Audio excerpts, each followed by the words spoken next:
Bonjour et bienvenue à cette nouvelle session de webinar sur la supervision des installations à distance. Je suis François Flèche du service marketing et aujourd'hui donc je poursuis la série sur ces webinars.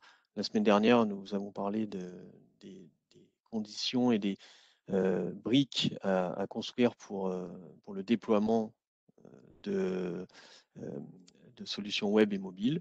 Et aujourd'hui, eh bien, on va poursuivre. Alors, pour ceux qui ne sont pas familiers avec le webinar, vous êtes très nombreux, donc vous n'aurez pas la parole, en tout cas pas oralement. Et néanmoins, vous aurez la possibilité de poser vos questions à la fin du webinar. Il y aura une session avec l'interface de chat ou de questions-réponses. Évidemment, j'aurai peut-être pas la possibilité de répondre à tout le monde, encore une fois, mais vous pourrez me contacter par mail et je vous recontacterai, bien entendu, par la suite. Voilà, donc sans plus tarder, on y va. Donc aujourd'hui, on a une suite mobile sur laquelle on va se concentrer. Cette suite mobile, elle contient 3 produits. WebView qui permet de faire de la navigation d'un projet à distance via une interface web. TouchView est une application mobile qui permet de faire de la notification, d'être notifié et de réagir rapidement sur le système, encore une fois, à distance. Et enfin, et c'est sur cette solution que nous allons aujourd'hui nous concentrer, SnapView qui permet donc de faire de la supervision d'installation environnante par rapport à un utilisateur qui lui-même est en mouvement en fonction de sa position et de son rôle. Donc, toute cette suite mobile, on va en parler lors de différents webinars et aujourd'hui, encore une fois, on se concentre sur SnapView. Alors, quelques mots avant de commencer sur le contexte de tout ça. Évidemment, il ne vous aura pas échappé que la tendance, c'est qu'il y a de plus en plus de réseaux. Évidemment, les réseaux se sont largement déployés.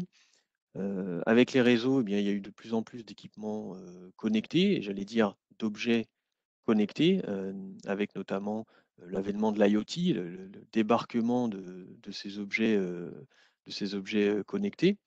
Et tout ça, eh bien, fait qu'il y a de plus en plus de données qui circulent de plus en plus facilement, mais avec un volume qui est énorme. Euh, et en parallèle, les technologies font qu'on a de plus en plus d'opérateurs qui sont sur le terrain, d'opérateurs mobiles, donc qui ne sont plus cantonnés à une salle de contrôle avec des écrans fixes, mais avec des smartphones, des tablettes, des PC portables. Et donc, l'équation à résoudre, eh bien, elle est d'un côté un volume croissant et énorme de données, de big data, et d'un autre, des utilisateurs qui ont finalement des usages différents parce qu'ils utilisent du matériel différent. Évidemment, un écran d'une salle de contrôle 23 pouces, c'est pas la même chose qu'un écran 10 pouces d'un smartphone ou d'une tablette. Et donc, le premier défi, on va dire, le premier besoin, c'est d'être capable de fournir une information pertinente euh, par rapport à toutes ces données et de convertir toutes ces données en informations pertinentes pour un utilisateur eh bien, qui est mobile, comme on l'a vu, avec des supports et des usages différents. Et au-dessus de tout ça, il y a un élément très important quand on parle de réseau d'une manière générale et de supervision sur des moyens mobiles en particulier, c'est d'avoir quelque chose de simple et de sécurisé. Donc voilà un petit peu le paysage dans lequel on s'inscrit et qui nous a, chez Arc Informatique, donné un petit peu la voie à suivre pour essayer de penser à des solutions d'utilisation et pour des utilisateurs mobiles. Donc ça nous a amené à se questionner par rapport à l'utilisateur mobile et de dire voilà, il faut une solution qui soit eh bien, intuitive. Lorsqu'on est sur un site, lorsqu'on est en train de faire de la maintenance ou de voir un petit peu ce qui se passe sur les installations, on n'a pas vraiment de temps à perdre pour savoir comment marche l'outil qui est censé nous aider. Donc, il faut que ça soit utile, intuitif et qu'il y ait le moins de questions à se poser quand on va utiliser bien, le smartphone ou la tablette. Il y a une notion d'interactivité qui est essentielle. Le système et la solution qu'on propose à un utilisateur mobile ne va en aucun cas se substituer à l'utilisateur. C'est bien l'utilisateur qui va à la fin faire ses choix et décider. Euh, la solution, elle doit permettre à l'utilisateur d'avoir les informations qu'il lui faut, mais également de poser les questions et d'interagir avec le système et de devoir également piloter les installations. Le système et la solution qu'on a pensée, on les a voulues aussi intelligentes. Évidemment, un simple report d'informations, entre guillemets, bête et méchant, ça va rien apporter à l'utilisateur, ça sera contre-productif. Donc il faut pouvoir proposer une solution qui amène de l'intelligence, qui amène des fonctions, des services d'assistance et d'aide pour permettre à l'utilisateur mobile de décider et de prendre les bonnes décisions sur site. Enfin, on a pensé ces solutions pour être interopérables et donc pour s'adapter à divers systèmes. Et encore une fois, au-dessus de tout ça, ces solutions doivent s'inscrire dans un contexte de déploiement sécurisé, évidemment. Donc c'est dans ce contexte qu'on a notamment conçu une solution basée sur la localisation et le rôle des utilisateurs. Une solution qui permette automatiquement à un utilisateur d'avoir, lorsqu'il se déplace et lorsqu'il est face à une installation quelle qu'elle soit, d'avoir une information dynamiquement, automatiquement visualisée sur son appareil et qui va lui correspondre. Lui correspondre parce qu'il se trouve en face de cet appareil, donc c'est bien à lui qu'on s'adresse, et parce que en fonction de son rôle et des droits qu'il a, eh bien, l'information sera adaptée. Donc c'est une solution qui a pour vocation d'accompagner les équipes mobiles avec un certain nombre de services, une messagerie qui va permettre aux différents personnes de l'équipe de communiquer entre elles de manière efficace, rapide, un assistant virtuel qui va permettre aux équipes bien d'avoir une aide dans les décisions, une aide, on va dire, dynamique, et des services de suivi à distance pour un centre de contrôle qui aurait la possibilité bien d'envoyer des secours, par exemple, ou de prévenir des équipes sur le terrain qu'il peut y avoir des problèmes ou qu'il faut intervenir plus sur un endroit que sur un autre. Donc, si on résume, mais c'est vraiment un résumé, cette solution SnapVue, elle se base sur une application mobile, sur des services technologiques de localisation, de géolocalisation, et sur des services et des fonctions d'aide, d'assistance aux personnes mobiles. Alors, si on parle un petit peu de technologie, on s'appuie sur les technologies qui sont maintenant disponibles dans tous les terminaux type smartphone ou tablette. Donc, on parle par exemple de QR code qu'on va pouvoir scanner. On parle de NFC, de tag NFC, donc des puces. Ce sont des puces qui contiennent un minimum de données. C'est ce qu'on utilise lorsqu'on paye sans contact, par exemple, dans des magasins. Mais, et c'est très important, on parle aussi de balises beacon, Bluetooth, qui sont des balises qui émettent un signal Bluetooth et qui permettent eh bien d'être détectés dans un endroit sans action, dans un endroit ou dans une usine, sans action de la part de l'opérateur, contrairement aux deux premiers.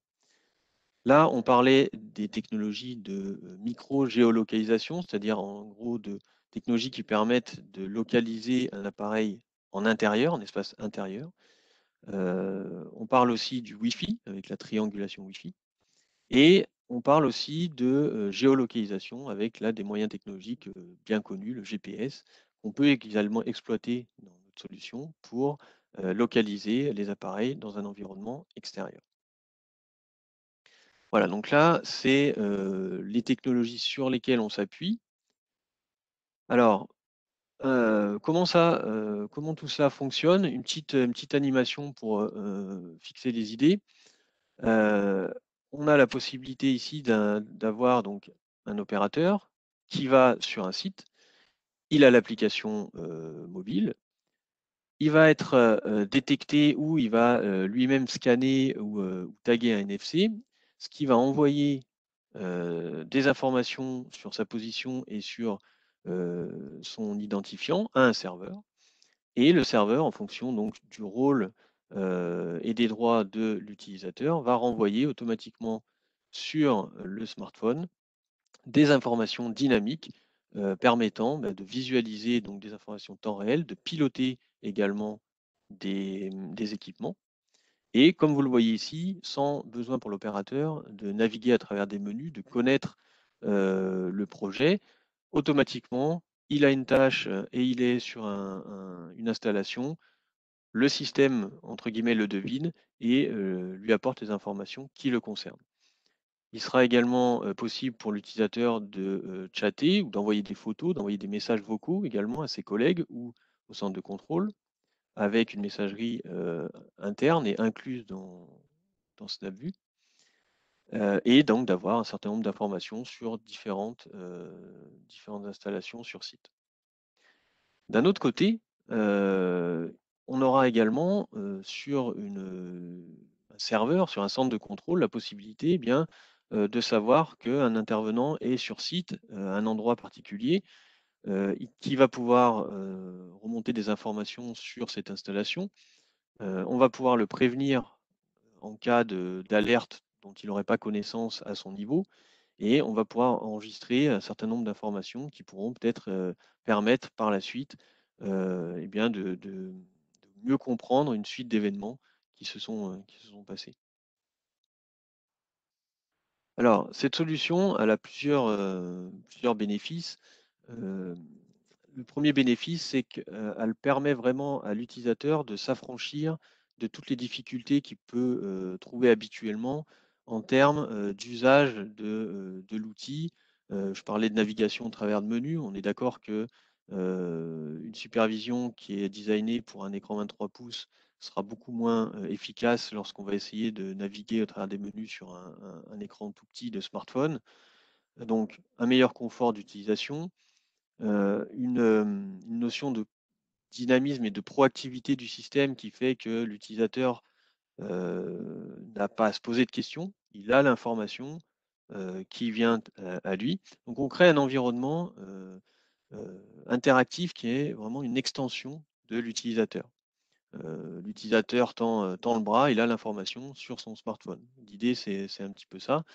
Et ça doit lui permettre, en complément de cette intuitivité, de cette interactivité, avec des fonctions et des services adaptés, de prendre une décision rapidement et adaptée à la situation.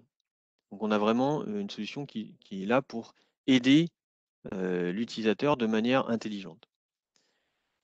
L'autre aspect en termes de bénéfices, c'est que c'est une solution qui, de par justement sa simplicité d'usage, va être adoptée par tout type d'équipe, tout type d'intervenants, tout type de profil d'utilisateurs rapidement, sans avoir besoin d'y passer 2 semaines pour une formation sur comment on l'utilise. Ça se veut le plus intuitif possible et donc le plus facile à utiliser possible, notamment pour des équipes qui interviennent, par exemple en sous-traitance sur un site et qui ne connaissent pas forcément les systèmes qui sont utilisés et donc qui ont besoin d'avoir quelque chose d'efficace tout de suite. C'est ensuite une solution qui est prête à l'emploi, mais personnalisable. Donc vous allez pouvoir comment dire, l'adapter à vos besoins en utilisant les modules qui sont proposés. Enfin, c'est une solution qui, comme je l'ai évoqué, est sécurisée de par sa conception, comme toutes les solutions mobiles que l'on propose avec PC. Alors, quelques cas d'usage, ça peut être par exemple pour superviser facilement des équipements qui n'ont pas d'interface. et pour lesquels on pourra disposer pardon, d'une interface mobile. Ça va être toutes les opérations de maintenance, donc les tournées pour vérifier du matériel par exemple. Ça sera facile pour un opérateur d'être devant son installation et d'automatiquement avoir les bonnes informations et contrôler les différentes informations de sa machine. Pour les mises en service, là encore, l'assistant virtuel permettra bien de faire du diagnostic, de la mise au point lors de la mise en service, de manière, on va dire, semi-automatisée, et pour, encore une fois, permettre à l'opérateur d'aller plus vite dans sa mise en service. Également, la possibilité de faire du suivi d'équipe et surtout d'anticiper des éventuels problèmes de sécurité entre différentes équipes qui ne devraient peut-être pas se trouver sur des systèmes au même moment, et donc d'anticiper ces éventuelles euh, incohérences de présence et alerter les utilisateurs en temps réel. Alors, parmi les fonctions et les services, on distingue des fonctions et services qui sont disponibles sur l'application mobile SnapVue, qui vont permettre bien de visualiser des informations de temps réel, comme on le voit là. Donc, ça va être des courbes, des valeurs temps réel, des listes d'alarmes. On va pouvoir modifier les valeurs également, avoir accès à des listes d'événements archivés et à des ressources diverses et variées comme des documents, des procédures à suivre ou des documents simplement de matériel. On pourra avoir accès à une vue concernant un appareil en particulier qui est à côté, et on pourra piloter également les différents appareils. Cette appli permet aussi d'être notifié en cas d'alarme. Donc, on sera notifié s'il y a une alarme en particulier dans la zone dans laquelle on se trouve.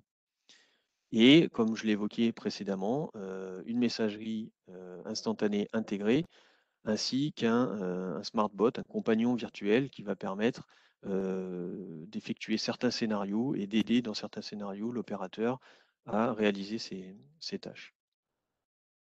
Côté serveur, il est également possible, donc dans une salle de contrôle par exemple, bien d'avoir en temps réel les valeurs qui ont été mises à jour par un opérateur. On va pouvoir également archiver les différentes localisations pour, après coup, analyser éventuellement un problème qui s'est passé en essayant de voir ce qui a pu se passer et comment se situaient les différentes équipes. J'ai vu tout à l'heure passer la question, et ça permet aussi, côté salle de contrôle, d'échanger des messages vocaux, textes, images ou vidéos avec les personnes qui sont sur site. Donc évidemment, il y a un lien de messagerie qui se fait avec les opérateurs mobiles et le centre de contrôle. En termes de sécurité, un petit mot, j'en ai parlé tout à l'heure. Donc, il faut savoir que c'est une solution qui est intégrée, qu'on a développée nous-mêmes, donc on ne fait pas appel à des plugins ou des composants externes. On a développé également pour toutes nos solutions web et mobiles une console de déploiement qui permet, avec un seul outil à destination, tout aussi bien de gens qui ne sont pas forcément des experts du déploiement web qu'à des experts IT qui, eux, trouveront bien d'autres informations, d'autres outils dans cette console.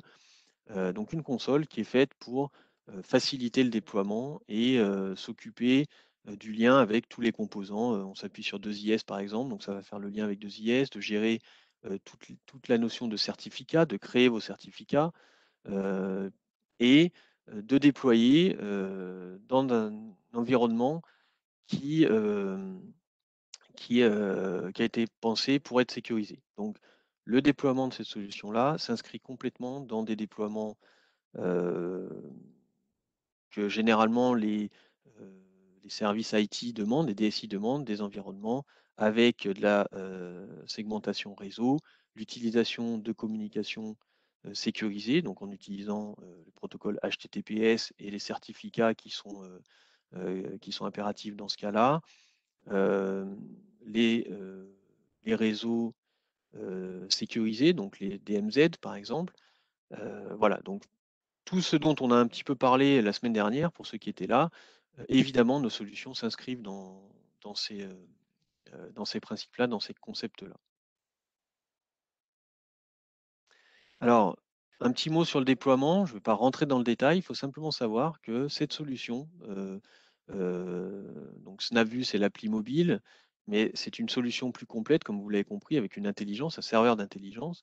Vous pouvez l'installer de manière autonome, sans avoir de supervision, ni PCView, ni autre système. Vous pouvez simplement dire, bah voilà, moi, je récupère des données depuis des équipements ou depuis un système tiers avec un certain protocole. Eh bien, vous pourrez installer cette partie d'intelligence mobile, on appelle ça contexte vue, de manière complètement autonome et récupérer via l'appli SnapView eh bien, toutes les informations issues de vos équipements.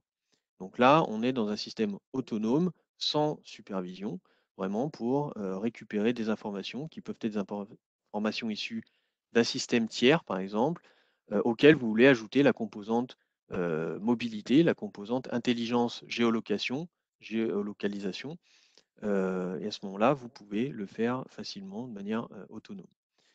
Vous pouvez également connecter cette composante SnapView géolocalisée à un autre système qui lui-même récupérera des données terrain. Et enfin, vous pouvez connecter évidemment cette solution à PCView en profitant bien de toutes les fonctionnalités qu'offre PCView en plus de celles de la mobilité. Donc, des possibilités de déploiement multiples. Vous ne serez pas bloqué si vous avez besoin d'une solution mobile de géolocalisation telle que je vous l'ai décrite précédemment. Vous pourrez le déployer de diverses manières. Alors, juste un petit mot maintenant sur la configuration. Ça peut intéresser certains d'entre vous de voir, bon, ok, tout ça c'est bien joli, mais comment est-ce que ça se passe dans l'envers du décor? Alors, petite définition en préambule. On parle de zone et de géotag. Alors, on définit une zone par finalement un espace géographique ou une installation. Et à cet espace géographique ou cette installation, on a des données associées avec lesquelles on va pouvoir piloter ou visualiser un certain nombre d'informations. Donc une zone, ça peut être une machine, tout simplement, sur laquelle on a mis un QR code. Ça peut être un local technique dans lequel on a mis une balise Bluetooth. Ça peut être l'ensemble d'une usine dans laquelle on a mis plusieurs balises Bluetooth ou plusieurs NFC que les gens peuvent taguer. Donc, une zone, c'est vraiment très large. C'est un endroit ou une installation rattachée à des données qui vont permettre d'être récupérées et exploitées. En parallèle, on a donc ce qu'on appelle des géotags, qui sont eux simplement les outils de localisation, comme je les ai décrits un petit peu en intro. Et donc les géotags, eux, vont simplement fournir une position et une zone, une position et un radian autour de cette position à l'aide de différentes technologies. Donc, on va pouvoir définir plusieurs sous-zones, par exemple, dans une zone. On imagine qu'un équipement dans un local, plusieurs équipements dans un local technique, par exemple. Et une zone peut être ou pas définie par plusieurs géotags. Donc, sur une machine, on pourra imaginer avoir un géotag. Par contre, dans une pièce, on pourra avoir plusieurs géotags. Voilà. En termes de licence, on va décompter le nombre de zones. Voilà, alors simplement, je voulais vous donner un petit aperçu de l'envers du décor pour, une fois de plus, montrer qu'on est dans la même philosophie de PCView habituelle avec de la configuration et du paramétrage. Là, vous voyez qu'on a paramétré des géotags avec donc un nom de géotag et puis un ID physique. Alors là, comme on parle de Beacon, c'est un ID assez barbare avec pas mal de chiffres et de lettres. En dessous, vous voyez qu'on a des QR codes ou des NFC, où là, ce sont de simples chaînes de caractères. Voilà, donc là après c'est assez, simple à configurer et on configure également ensuite, différentes zones et pour chaque zone, on peut définir différentes actions ici qui vont permettre eh bien, soit d'afficher une mesure, soit d'ouvrir un document, soit d'envoyer une commande, etc. Donc vous voyez, c'est la même philosophie qu'on a dans PCVue, tout se fait par paramétrage simple avec eh bien, des paramètres à remplir dans une interface. Alors, maintenant que j'ai présenté un petit peu l'ensemble de la solution, hem, bah, je vais vous montrer un petit peu ce que ça donne on va dire en vrai. Et j'en profite par la même occasion pour vous parler d'un portail de démonstration qui existe et qui va vous permettre, si vous le souhaitez, eh bien, de tester dans votre domaine à vous, puisqu'on sait très bien que en fonction du marché, on a des exemples qui peuvent être différents. Et vous allez pouvoir, à travers le QR code, tester cette solution. Alors, je vous montre le site web ici. Si vous allez donc sur notre site web dans Solutions, vous aurez un menu ici, voilà, Remote Solutions, et vous pourrez venir tester ici la solution. Donc ça vous amène sur un portail qui est celui-là et dans lequel vous allez pouvoir alors télécharger une doc éventuellement si vous préférez l'imprimer, les applications qui sont disponibles sur les stores et ensuite, eh bien, manipuler SnapView. Alors je vais vous montrer, en direct comment ça un exemple. Alors vous devriez voir, voilà, ici un écran de smartphone. Donc j'ai installé, SnapView, je lance SnapView ici. Voilà, donc je vais le faire depuis le début. Donc ici, vous tomberez sur compte et vous allez pouvoir créer, vous connecter à un compte, voilà, en scannant ce QR code. Et au bout d'un petit temps, vous voyez, là, SnapView est prêt, accueille, aucune zone trouvée, donc il attend de scanner une zone. Donc, pour ce faire, je vais aller, par exemple, sur Smart Building. Et là, dans cette vue, j'ai un certain nombre de QR codes pour simuler, par exemple, bien un groupe froid ou un local technique. Donc, je vais le faire, je vais scanner un QR code. Donc, par exemple, le local technique. Voilà, et j'accède donc aux différentes informations temps réel de mon local technique. Je vois qu'il y a une liste d'alarmes de feu, donc je peux aller voir les alarmes qui sont présentes. Ici, on a une alarme, donc elle est présente non acquittée. Donc je vais être capable, si je le souhaite, de la quitter. Voilà, donc là, j'ai une alarme qui est passée acquittée. Je vais pouvoir accéder aux différentes informations en temps réel, éventuellement ouvrir la vue qui correspond à mon étage.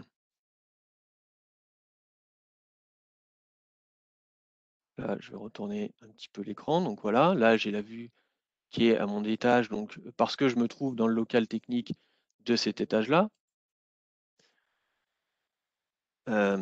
Et voilà, donc le principe, c'est que si je me balade, on imagine que je me balade un peu ailleurs, par exemple, je vais aller dans l'espace du groupe froid, automatiquement. Alors là, j'ai scanné un QR code, mais parce que c'est plus pratique, si vous voulez, pour cette démo, mais on peut imaginer que ce QR code soit en fait un beacon, c'est-à-dire une balise Bluetooth qui soit dans le local du groupe froid, et quand vous rentrez dans le groupe froid, la balise Bluetooth est détectée par SnapView, et exactement comme je viens de le faire là pour le QR code, ça va vous afficher automatiquement toutes les informations ici qui concernent le groupe froid. Vous pourrez ouvrir une documentation éventuellement, ça peut être une procédure à suivre pour l'opérateur, et vous avez accès à toutes les infos temps réel.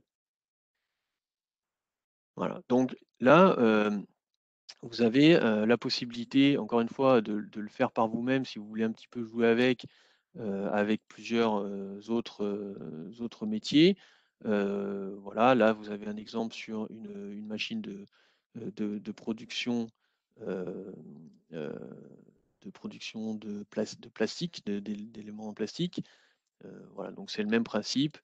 Si je me suis déplacé dans mon usine cette fois et puis que je vais sur ma machine, je vais pouvoir scanner cette machine et avoir toutes les informations qui, qui s'y rattachent. Donc, vous avez donc la possibilité de... on n'a pas pris, je vais le reprendre. Je ne vais pas prendre celui-là.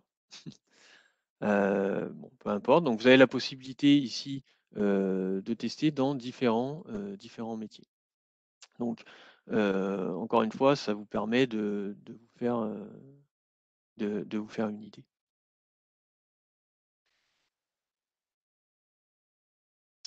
Voilà, donc c'était la démonstration. Donc, j'en ai fini avec cette partie de géolocalisation. C'est une solution qui vient en complément des autres solutions, des solutions qui vont permettre d'être notifiées. On en parlera donc dans les prochains webinars.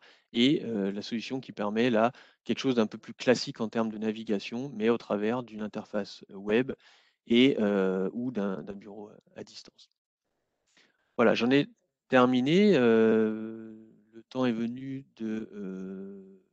d'échanger. Alors, je vais ouvrir les questions, des questions-réponses et je vais essayer de répondre du mieux que je peux et au maximum. Encore une fois, vous êtes très nombreux et je vous en remercie encore à être présents aujourd'hui. Alors, je vais ouvrir les questions-réponses.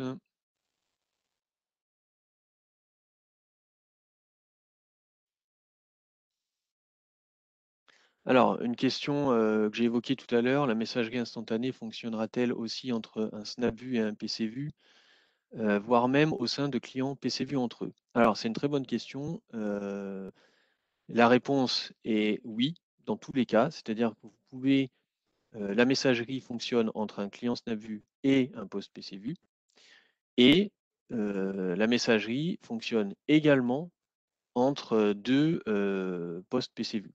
Donc aujourd'hui, entre un poste serveur PCVue et un poste client PCVue, vous avez cette messagerie qui est possible et qui permet, je le rappelle, d'envoyer des messages texte type chat, des images, vous pouvez transmettre des images, des vidéos et des messages vocaux. Donc, alors, on travaille aussi en interne, la RRD travaille aussi pour avoir une messagerie, même, on va dire, temps réel, type WhatsApp, mais pour l'instant, c'est pas encore implémenté, c'est qu'à l'étape d'étude. Voilà. Et donc, cela est disponible en version PCVue 15. Alors, une autre question.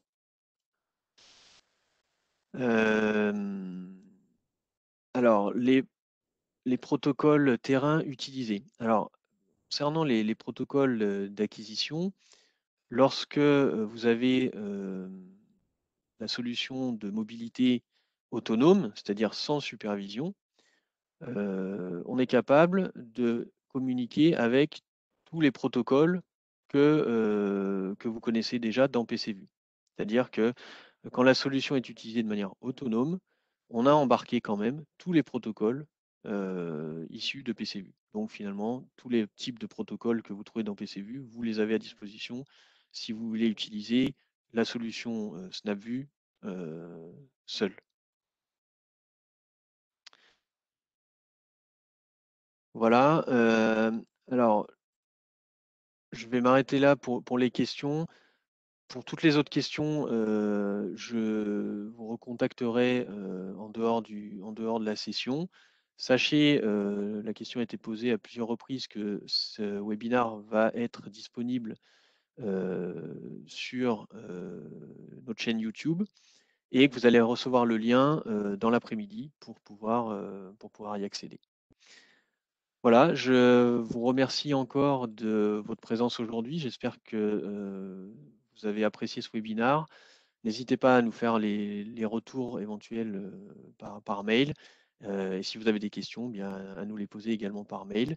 Et je vous invite au prochain webinaire qui parleront donc de TouchView et de WebView, solutions de notification et de navigation mobile. Merci encore, bonne journée et à très bientôt.